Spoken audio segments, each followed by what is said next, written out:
সেটা আমরা শহীদ হাতির বক্তব্য শুই না, তারপরে আলাপে ঢুকবো। ভালো কথাটা বলা খুব ক্রাইসিস আমাদের জন্য। এরপর এটুকুন বলি, দেখেন আমরা অনেকে প্রথম আলোকে শুধু একটা পত্রিকা মনে করি, এটা আমাদের দেখবার ভুল। প্রথম আলো হলো বাংলাদেশে এমন একটি প্রতিষ্ঠান, এমন একটি এজেন্সি যে একটা প্যারালাল রাষ্ট্র। আবার বলছি, প্রথম আলো একটা প্যারালাল রাষ্ট্র। এই কারণে একটা রাষ্ট্রের যেরকম অনেকগুলো উইং থাকে, যে উইং গুলো তাকে ফাংশন করে, প্রথম আলোর এমন কোনো উইং নাই যে উইং সে মেনটেন করে না। পত্রিকা এটা তার একটা ভার্সন, কিন্তু আপনি দেখেন না, এই পুরো গত 15-17 বছরে ফ্যাসিবাদের বয়ান নির্মাণে সব থেকে যে ন্যারেটিভ নির্মাণে যে সাহায্য করেছে এলিট উইং, সেটা প্রথম আলো। একশো একটা প্রমাণ দিতে পারবো সামনে বসে, এখন আমাকে সময় দিলে একদম ওটা আমার ফোনে আছে, আমার ফোনে সব যে সে কি রিপোর্ট করেছে সবগুলো আছে। কিন্তু আপনি ভাবেন হওয়ার কথা ছিল কি, এখন তো সব ভয় থাকার কথা, অ্যাটলিস্ট তার এই যে ফ্যাসিবাদের সেই আপনি ভাবেন তারা খালেদা জিয়াকে নিয়ে নিউজ করেছে। এই আজকেও দেখলাম যে বসুন্ধরার কাছে খালেদা জিয়ার কনসেন্ট নিয়ে 100 কোটি টাকা চেয়েছে তারেক রহমান, হেডলাইন। এখন এই যে বিএনপিকে ভিলেনাইজ করে তোলা, এইটাকে আসলে বিএনপি করেছে, অথবা বিএনপি এটার বিরুদ্ধে মামলা করেছে? মামলা কিন্তু করে নাই। এখন এরকম একটা তো কথা আমি আপনাকে শুধু কেন বললাম, আপনি প্রথম আলোকে বুঝতে হলে, আমি অনেক আগে একটা টকশোতে একটা শব্দ ব্যবহার করেছিলাম, আজকে আবার বলি, এটা হলো প্রথম আলো সিনড্রোম। প্রথম আলো সিনড্রোম হলো, আপনি ভাবেন সে সরকার পড়ে যাওয়ার পরে গত 2 বছর আগে, সম্ভবত 21 বা 22-এ, প্রথম আলো তার প্রথম পেজে শেখ হাসিনার জন্মদিন উপলক্ষে, যদিও ওটা স্পন্সর ছিল, সম্ভবত বিজ্ঞাপন ছিল, তার জন্মদিনের শুভেচ্ছা চেপেছে 1 পৃষ্ঠা জুড়ে। এইটা কি কোনোদিন আপনি বোঝাতে পারবেন? এটা যদি খালেদা জিয়ার হইতো তো এটা সে ছাপতো। এটা কি একটু ব্যাখ্যা দিতে হবে, এটা নিয়ে কথা বলতে হবে। সে কি ছাপবে কি ছাপবে না, সে কাকে ভালো বলবে কাকে ভালো বলবে বলবে না, এইটা নিয়ে আমাদের কোনো কথা থাকতে পারে না, কারণ প্রত্যেকটা মিডিয়া এজেন্সি নিজস্ব ন্যারেটিভ থাকে এবং তার স্বাধীনতা আছে কেবল, কিন্তু তার যেটা স্বাধীনতা নাই একজন নিরপরাধী মানুষকে জঙ্গি বলে তার জীবনকে শেষ করে দেওয়ার। তার স্বাধীনতা নাই যে যে অপরাধ করে নাই এই অপরাধ হিসেবে তাকে ন্যারেটিভ নির্মাণ করে তাকে অপরাধ হিসেবে জীবন ধ্বংস করে দেওয়ার। প্রথম আলো কোন নিউজ কভার করবে কোন নিউজ কভার করবে এটা নিয়ে আমার কোনো কথা বলা থাকতে পারে না, কারণ এটা তার প্রাইভেট পলিসি, যে তার পলিসি নিজের মতো নির্মাণ করবে। কিন্তু আমার কথা হলো, যে জঙ্গিবাদে সংশ্লিষ্ট ছিল না, আপনি তাকে জঙ্গি বলে বলে বলে বলে বলে বলে একটা ঘটনা আজকে বলে শেষ করে, শুধু একটা। আমাদের গতকালকে শাপলা চত্বরে শহীদ হয়েছেন বুয়েটের শিক্ষার্থী রিহান। তাকে নিয়ে পরশু বুয়েটের সিএসসি ডিপার্টমেন্টে শোক সভা এবং দোয়া মাহফিল হয়েছে, সেখানে আমি ছিলাম। তার বোন এখন নর্সালদের টিচার। আমাকে তার বোন গতকাল রাতে 2টো লিঙ্ক পাঠিয়েছেন প্রথম আলো।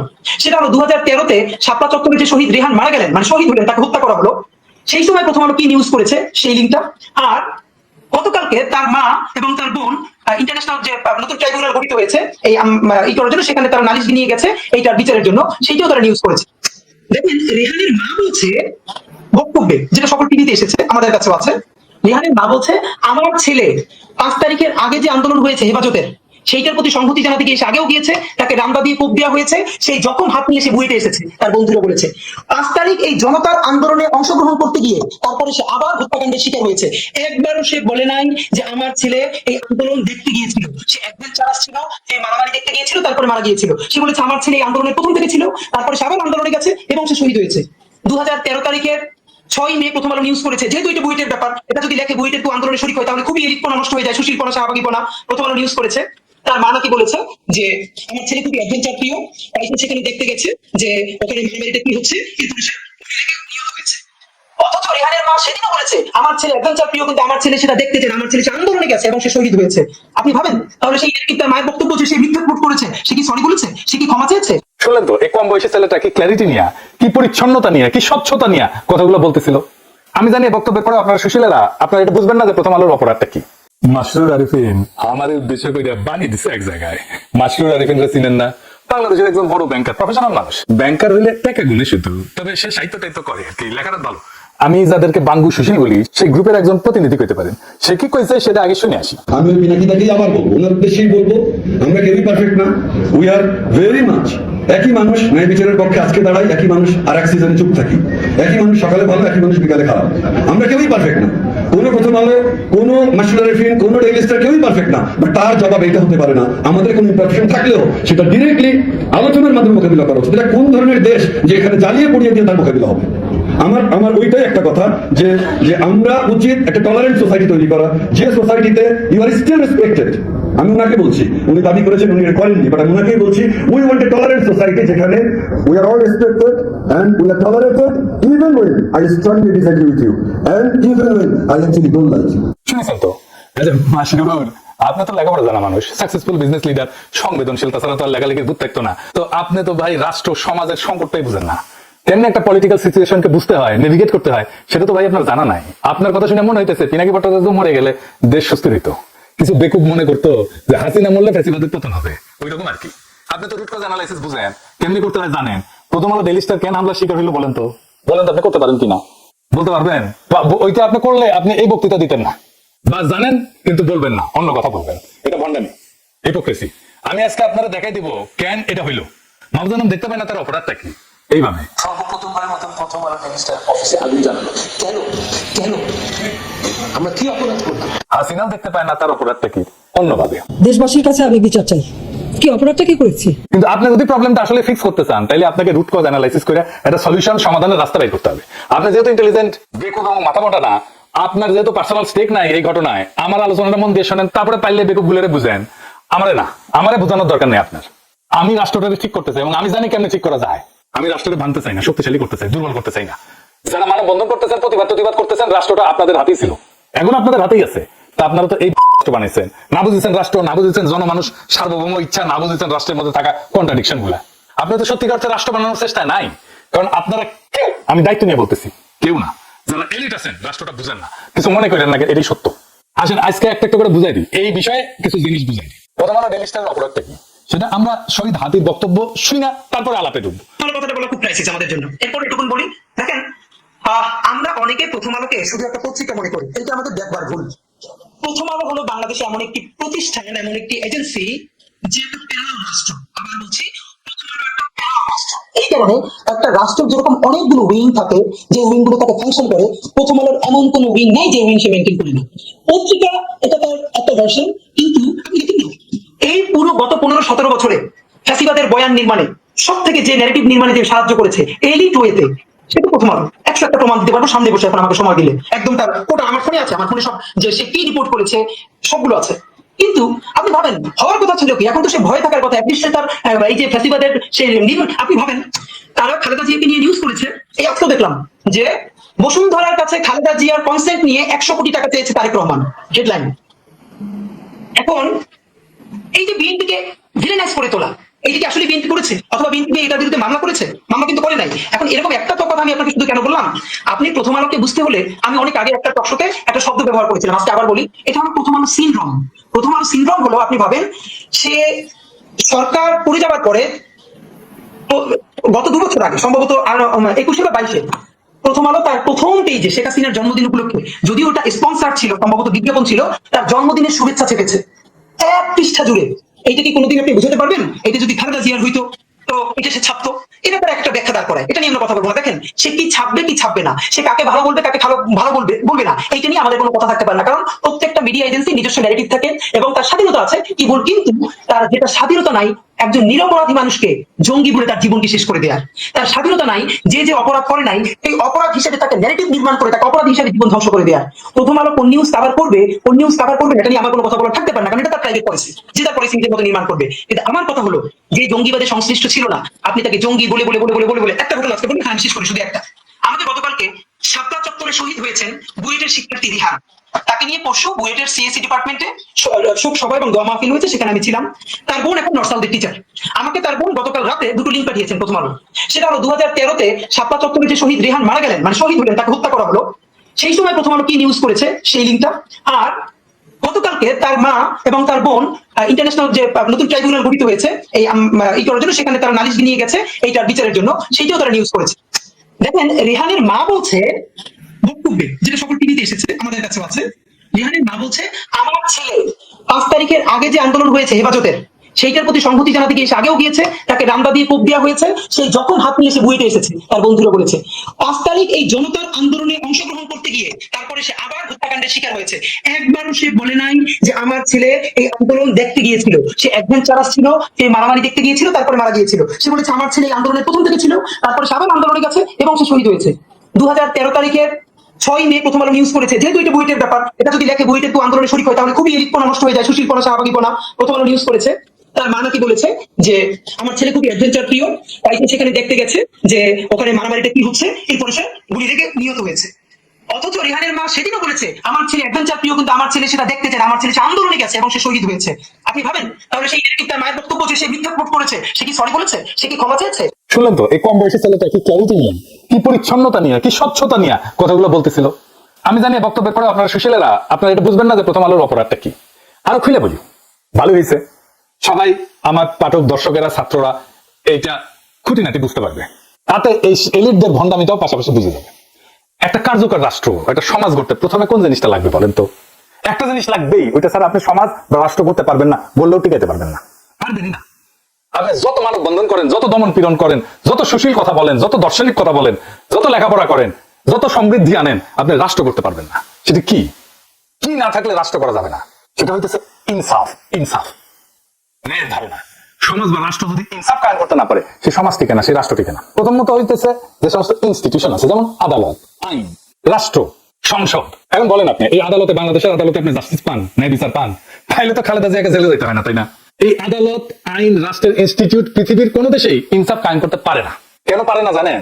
অনেকগুলো কারণ আছে, তার মধ্যে একটা বড় কারণ হইতেছে মানুষের সেন্স অফ জাস্টিস বা মানুষের ন্যায়ের ধারণা, ইনসাফের ধারণা, এটা বলে একটা জিনিস থাকে। এই যে পিপলের জাজমেন্ট আর লিগ্যাল জাজমেন্ট, এই সিস্টেম, এই দুইটা অনেক সময় দুই প্রান্তে থাকে। আপনি দেখবেন যে গাড়িতে, মানে পাবলিক ট্রান্সপোর্টে, ওই এসি গাড়িতে না, এই সাধারণ গাড়িতে, রিক্সায় পিছনে অশুদ্ধ বাংলায় লেখা থাকে, মানুষের বিবেকের আদালতই মানুষের সর্বোচ্চ আদালত। ওরা গভীর দার্শনিক আলাপকে খুব সহজভাবে এইভাবে লিখে, বুঝতে পারছেন? তো কেন আপনার ইনস্টিটিউশনাল আদালত, আইন, এই যে পিপলের জাস্টিস বা ন্যায়ের ধারণাকে রিফ্লেক্ট করতে পারে না, এটাকে ধারণ করতে পারে না? জানেন এটা কেন পারে না? এই জন্যই গান লিখতে হয়, বিচারপতি তোমার বিচার করবে যারা আজ লিখেছে সেই গান গাওয়ার জন্য তো দিওয়ানা হয়ে যান আপনারা, কিন্তু গান কোন দার্শনিক জমিনে জন্ম নিয়েছে সেটা হদিশ কখনো রাখেন না, এটাই আফসোস। আসেন আমরা বুঝি যে কেন এই যে লিগ্যাল সিস্টেম এইটা রিফ্লেক্ট করতে পারে না জনমানুষের ন্যায়ের ধারণাকে। প্রথম কারণ হইতেছে আইন তো পুরনো হয়ে যায়, তাই না? ধরেন শ্রম আইন 2006 সালে, বাংলাদেশের শ্রম আইন যেটা 2006, এটা প্রণীত হয় 2006 সালে, তারপরে 2013-তে একবার সংশোধন হয়, 2018-তে একবার সংশোধন হয়, 2023-এ একবার সংশোধন হয়, কারণ মানুষের সেন্স অফ জাস্টিস পরিবর্তিত হয়, মানুষের ন্যায়ের ধারণা পরিবর্তিত হয়। একটা বাস্তব উদাহরণ দিই, বাংলাদেশ স্বাধীন হওয়ার পরে 20 বছর পর্যন্ত তো আমাদের কারো কোনো সমস্যা হয় নাই এটা মাইনে নিতে যে নির্বাচিত সরকারই সংসদ নির্বাচন অনুষ্ঠিত করবে, সিটিং গভর্নমেন্ট। কিন্তু এখন আমরা কেউ মনে করি না যে নির্বাচিত সরকার, সিটিং গভর্নমেন্ট একটা অবাধ নিরপেক্ষ নির্বাচন অনুষ্ঠিত করতে পারে। সেই জন্য আসলে তত্ত্বাবধায়ক সরকারের আইন, বুঝুন তো, আমাদের ইনসাফের ধারণা, ন্যায়ের ধারণা পরিবর্তিত হয়ে গেছে। তাই আমাদের আইনি ব্যবস্থাকে মানুষের মধ্যে থাকা যে ইনসাফের ধারণা, এইটার কাছাকাছি নিয়ে আসতে হয় সবসময়। মানুষের ইনসাফের ধারণা পাল্টায়, বদলায়, আমাদের আইনি কাঠামোকে তার কাছাকাছি নিয়ে আসতে হয়। ক্রমাগত কিভাবে রাষ্ট্র এই কাজটা করে জটিল মনে হইতেছে না, জটিল মনে হবে না, সব সেলসেলায় বুঝে যাবে। সব রাষ্ট্র না, কিছু রাষ্ট্র এই কাজটা করে, আইনি কাঠামোকে মানুষের ন্যায়ের ধারণার কাছাকাছি নিয়ে আসে। তিন ভাবে করে। প্রথম ভাবে হচ্ছে সংসদে আইন বানায়। সংসদের একমাত্র কাজ হচ্ছে আইন বানানো, যেন মানুষের মধ্যে থাকা ইনসাফের ধারণা এই নতুন আইনের মধ্যে থাকে। আইন বানানো ছাড়া সংসদের আর কোনো কাজ নাই। এই জন্যই আমরা ভোটে নির্বাচিত সংসদ সদস্যকে দিয়ে আইন বানাই, আইনের পিএইচডি কে দিয়ে আইন বানাই না, বুঝে গেল? মানে সংসদ এটা খুবই গুরুত্বপূর্ণ প্রতিষ্ঠান সমাজে ইনসাফ কায়েম রাখার জন্য। কিন্তু এই নির্বাচনে দেখেন কি বলতেছে সবাই, বিএনপি বলতেছে এই দেবো, ওই দেবো, সেই দেবো, ফ্যামিলি কার্ড দেবো, রাস্তা বানাবো, কালভার্ট বানাবো, চাকরি দেবো, কিন্তু মূল যে কাজ সমাজে ইনসাফ কায়েম করবে এটা ধারে কাজ দেওয়া যায় না কেউ। এই যে আমরা ভোট দিতে পারি নাই হাসিনার আমলে, সেই জন্য আমাদের সমাজের ভেতরে যে ইনসাফের ধারণা, সেটার কোন ইনস্টিটিউটের ভেতরে আর হাজির নাই। সেই জন্য ভোটে দিতে কারচুপি বন্ধ করা, এটা শুধু অবাধ নির্বাচনের জন্য দরকার না, সমাজে ইনসাফের ধারণা যেন কলুষিত না হয় সেই জন্য দরকারি কারচুপি যেন বন্ধ হয় নির্বাচনে, ফেয়ার যেন হয় ইলেকশনটা। এখন ধরেন আইন বানাইতে তো টাইম লাগে, এই টাইমের মধ্যে আমি কিভাবে চেষ্টা করবো যে সমাজের ইনসাফের ধারণাকে আইন এবং বিচারের মধ্যে প্রতিফলিত করতে। এখানে আসে দ্বিতীয় পদ্ধতি, আদালতের জুরি সিস্টেম। সেটা আবার কি? আদালতের জুরি সিস্টেম মানে হলো বিচারের সময় শুধু একজন জাজ বিচার করবে না বা একটা প্যানেল অফ জাজ বিচার করবে না, সাধারণ মানুষের মধ্যে থেকে, জনতার মধ্যে থেকে বাছাই করা কয়েকজন নাগরিকও এই মামলার প্রমাণ শুনে সিদ্ধান্তে অংশ নেবে। এতে আদালতের রায় কেবল বইয়ের লিখিত আইন পুরানো নিয়ম অনুযায়ী হবে না, বর্তমান সমাজের ন্যায়বোধ, মানুষ কাকে ন্যায্য মনে করে সেটার প্রতিফলন ঘটবে। সেজন্য জুরি আসলে আদালতের ভেতরে জনগণের কণ্ঠ। বাংলাদেশে এই ব্যবস্থা নাই, কারণ এখানে বিচার ঐতিহাসিকভাবে আমলাতান্ত্রিক ঔপনিবেশিক কাঠামোর উপরে দাঁড়ানো। এইখানে জজ বিশেষজ্ঞ সেই সব জানে, জনগণ জানে না। এর ফলে অনেক সময় আদালতের রায় আইনসম্মত হইলেও মানুষ নৈতিকভাবে তা ন্যায্য মনে করে না। তখন জনগণের সেন্স অফ জাস্টিস আদালতের ভেতরে জায়গা না পেয়ে বাইরের রাস্তায়, আন্দোলনে, ক্ষোভে, সহিংসতায় বেড়ায় আসে। আদালতে জুরি না থাকায় মানুষের যে বিচারবোধ, ন্যায়বোধ সেটা আদালতের দরজার বাইরে পড়ে থাকে, আর সেই দরজার বাইরে জমে থাকা খুবই সমাজে অস্থিরতা তৈরি করে। জুরি মানে জনগণকে বিচার ব্যবস্থার ভেতরে ঢুকতে দেওয়া, আর সেটা মানে রাষ্ট্রের উপরে জনগণের একটা নৈতিক নিয়ন্ত্রণ প্রতিষ্ঠা করা। তো এটা তো নাই বাংলাদেশে জুরি সিস্টেম। তাহলে হাসিনা আমলে কোন জিনিসটা এই দায়িত্বটা পালন করতে পারতো যে ইনসাফের ধারণা আমাদের ইনস্টিটিউশনের মধ্যে নিয়ে আসা, আমাদের জাস্টিস সিস্টেমের মধ্যে নিয়ে আসা? কোনটা? সেটা হইতেছে মিডিয়া। হাসিনা ওইগুলোকে সিস্টেমেটিক্যালি বন্ধ করে দিচ্ছে, আমার দেশ বন্ধ করে দিচ্ছে, দিগন্ত টিভি বন্ধ করে দিচ্ছে। মিডিয়া জনগণের যে সেন্স অফ জাস্টিস, ইনসাফের ধারণা এটা তুলে ধরতে পারে, কারণ দার্শনিক ভাবে মিডিয়াই সেই জনপরিসর যেখানে আইন না নৈতিক বৈধতা গঠিত হয়, সত্য তৈরি হয়, ন্যারেটিভ তৈরি হয়। আর মিডিয়া যদি এই দায়িত্ব ছেড়ে দেয়, কেবল ক্ষমতার ভাষা অনুবাদ করে, তাহলে জনগণের সেন্স অফ জাস্টিস বা ইনসাফের ধারণা আদালতে বা সংসদে না, রাস্তায়, ক্ষোভে, সহিংসতায় প্রকাশ পায়। ইতিহাসে বারবার দেখা গেছে মিডিয়া নীরব হলে ন্যায় বিচার শব্দ হারায়, আর শব্দ হারাইলে মানুষ তখন শরীর দিয়ে কথা বলতে চায়।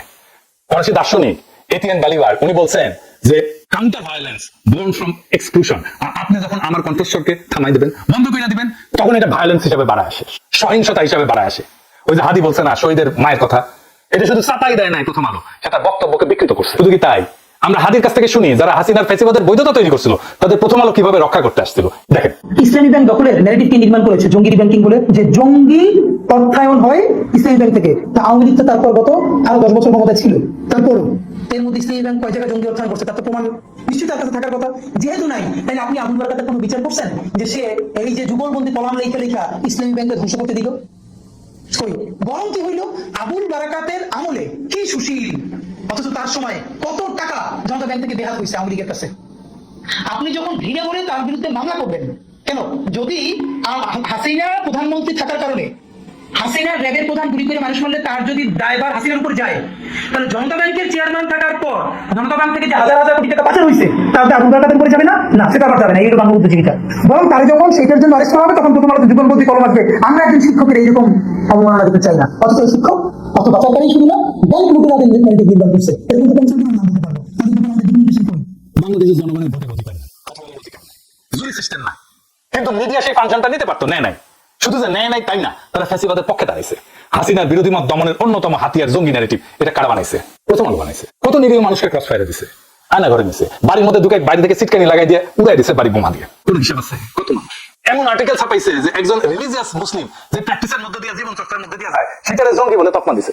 আপনার সন্তান জঙ্গি হচ্ছে না তো? করে দেখেন, আপনি দেখবেন একজন রিলিজিয়াস মুসলিম যা যা প্র্যাকটিস করে সেটাকে জঙ্গি হিসেবে ট্যাগ দিছে এখানে। এই দেশে দেখেন জঙ্গি হিসেবে তাদের কত কত কতগুলো লেখা লিখছে, কত দেখেন, একটা পর একটা দেখেন। দেখাইতে গেলে আজকের এপিসোড শেষ হবে না। এই জাস্টিস সিস্টেম বা আইন আদালত আর জনগণের সেন্স অফ জাস্টিস, এই দুইটার মধ্যে দেয়া নেয়া বা সার্কুলেশন বন্ধ হলে জনরোষ জন্মায়। এই জনরোষ সিস্টেম ফেলিয়ারের বাই প্রোডাক্ট। জনগণ বিশৃঙ্খলা করতে চায় না, জনগণের এজেন্ডা না এটা, সে শান্তি চায়। বিশৃঙ্খলা আসে যখন তার এজেন্ডায়, তার কথায় কেউ কর্ণপাত করে না। বিপ্লবের পরে প্রথম আলোতে গিয়া ছাত্র উপদেষ্টারা বই প্রকাশ করলো, প্রোগ্রাম করলো, জনগণ বিশ্বের সাথে লক্ষ্য করলো যাদের এই ফ্যাসিবাদ কায়েমের জন্য জেলে নেওয়া দরকার ছিল, জবাবদিহিতার মধ্যে আনার দরকার ছিল, তারাই ম্যানেজ করে ফেললো বিপ্লবের মধ্যে থেকে তৈরি হওয়া ক্ষমতাকে। কি তামাশা! 1971 ক্ষত যেমন মেরামত করতে হবে, ঠিক একইভাবে হাসিনার দীর্ঘ শাসন আর 24 ক্ষত নিরাময় করতে হবে। এইটা যে ক্ষত সেটাই তো স্বীকার করে না। প্রথম আলো ডেইলি স্টার জিন্দেগিতে ক্ষমা চাইছে যে আমরা 111 করছি, বিদেশের 2 রাষ্ট্রের সাথে গুটো কইরা, এটা তো রাষ্ট্রদ্রোহ। রাষ্ট্রদ্রোহ ইন্ডিয়া আর আমেরিকার সাথে গুটো কইরা 111 করছে, তার সাথে আর্মি। প্রথম আলো ডেইলি স্টার করছে, কোনোদিন মাপ চাইছে? মাপ চাইনি। কোনোদিন বলছে যে আমরা হাসিনা শাসনের বৈধতা উৎপাদন করছি? প্রফেসর ইউনূস মিডিয়া সংস্কার কমিশনের প্রধান যারা বানাইলেন সেই প্রথম আলোর সাথে সংশ্লিষ্ট। আপনারা মাইরা পিটায় ঠান্ডা করে দিতে পারবেন হয়তো, সাময়িক। এই ক্ষোভ ছাইচাপা আগুনের মতো থাকবে। এখন আমরা কইতে পারেন সলিউশন কি? আমি সলিউশন করে দেবো না, প্রচুর সলিউশন কইছি, কেউ কানে নেয় না কথা। আমার সলিউশন আপনি নিবেন না। নিজেকে আগে প্রশ্ন করেন, প্রশ্ন করে দেখেন আপনি আসলে এই অবস্থার অবসান চান কিনা। অবসান চাইলে আগের কোন সিস্টেম এটা সলভ করতে পারবেন না। আপনারা অনেক কিছু করতে পারবেন, কিন্তু এটা বুঝলেন না আন্তর্জাতিক মিডিয়া আপনাদের প্রো ইন্ডিয়া বলে। এইটা স্যার দেখা দেন কোথায় প্রো ইন্ডিয়া লিখেছে, আমি এটা বুঝি না। কেন প্রথম আলো ডেইলি স্টারের মালিক পক্ষ মাহফুজা নাম আর মতিউর রহমানের কর্তৃত্বের উপরে, তাদের উইজডমের উপরে ভরসা করতেছে। এই জন্যই পাবলিক ওয়াচ লাগে। এটা যদি শেয়ার মার্কেটে শেয়ার থাকলে শেয়ার হোল্ডাররা ক্যাক করে ধরলো। কেন তারা একটা কনস্ট্রাকটিভ এনগেজমেন্টের দিকে যাচ্ছে না? তারা মনে করতেছে বিএনপি কে তো ম্যানেজ করেই ফেলছি, সব ঠিক করে ফেলবো। জি না, দুনিয়া বদলাই গেছে, ক্ষমতার এখন প্রচুর কেন্দ্র। বিএনপি বাংলাদেশের ন্যারেটিভ নিয়ন্ত্রণ করে না। এটা যতদিন আপনারা ঝুলে রাখবেন ততদিন আপনাদের সমস্যার সমাধান জটিল থেকে জটিলতর হবে। বাংলাদেশের সমস্যা বিশৃঙ্খলা না, বাংলাদেশের সমস্যা জনতা না, বাংলাদেশের সমস্যা অপরাজনীতিও না। বাংলাদেশের সমস্যা হলো রাষ্ট্র এবং জনগণের ন্যায়বোধের মধ্যে সার্কুলেশন বন্ধ হয়ে যাওয়া। যে রাষ্ট্র জনগণের ইনসাফের ধারণাকে আইনে ঢুকতে দেয় না, আদালতে শুনতে দেয় না, ভোটে আপডেট হইতে দেয় না, আর মিডিয়া উচ্চারিত হইতে দেয় না, সেই রাষ্ট্র একদিন আবিষ্কার করে মানুষ আইন দিয়ে কথা বলে না, মানুষ তখন শরীর দিয়ে কথা বলে। এই জন্যই রাস্তায় আগুন লাগে, এই জন্যই জনরোষ জন্মায়, এই জন্যই সুশীল ভদ্র বিশ্লেষণ পুতু পুতু কথা এগুলো কোনোটাই কাজে লাগে না। কারণ জনগণের জন্য তো জনরোষ কোনো এজেন্ডা না, এটা সিস্টেম ফেলিয়ারের বাই প্রোডাক্ট। আপনারা যারা মনে করেন কিছু মানুষকে চুপ করে এলে, কিছু মানুষকে মেরে ফেললে হাদির মতো, কিছু নেতা সরাই দিলে, কিছু ক্ষমতার সাথে সিস্টেম করে ঘুটু করে আসলে রাষ্ট্র সুস্থ হবে, সুস্থির হবে, আপনারা ভুল জায়গায় চিকিৎসা করতেছেন। রোগটা তো ব্যক্তির না, রোগটা মতেরও না, রোগটা দলেরও না, রোগটা হলো রাষ্ট্র জনগণের বিচারবোধকে ন্যায়বোধকে রাষ্ট্রের ভিতরে ঢুকতে দেয় না। আর যে রাষ্ট্র ইনসাফ কায়েম করতে পারে না, সে রাষ্ট্র যত উন্নয়ন করুক, যত সমৃদ্ধি করুক, যত মানব বন্ধন করুক, যত সুশীলতা দেখাক, সেটা টিকবে না, যত শক্তি দেখাক টিকবে না। এরকম কি না? এটা ভবিষ্যৎবাণীও না, এটা ইতিহাসের নিয়ম। এখন প্রশ্ন একটাই, আপনারা কি সত্যি এই অবস্থার অবসান চান, নাকি শুধু আগুন নিবায় দমন পীড়ন কইরা, কিছু গ্রেপ্তার টেপ্তার কইরা, ভয় টয় দেখায়া আগুনের আসল কারণটা আগলায় রাখতে চান? যদি মনে করেন যে এটা চূড়ান্ত ফয়সালা করতে হবে, তাহলে ইনসাফকে প্রতিষ্ঠা করতে হবে, সবকিছু ঠিক হয়ে যাবে। লিখে রাখতে পারেন, সেই ইনসাফ প্রতিষ্ঠার লড়াই বাংলাদেশ আছে, সেইটার সাথে সামিল হন, সব ঠিক হয়ে যাবে ইনশাআল্লাহ। ইনকিলাব জিন্দাবাদ।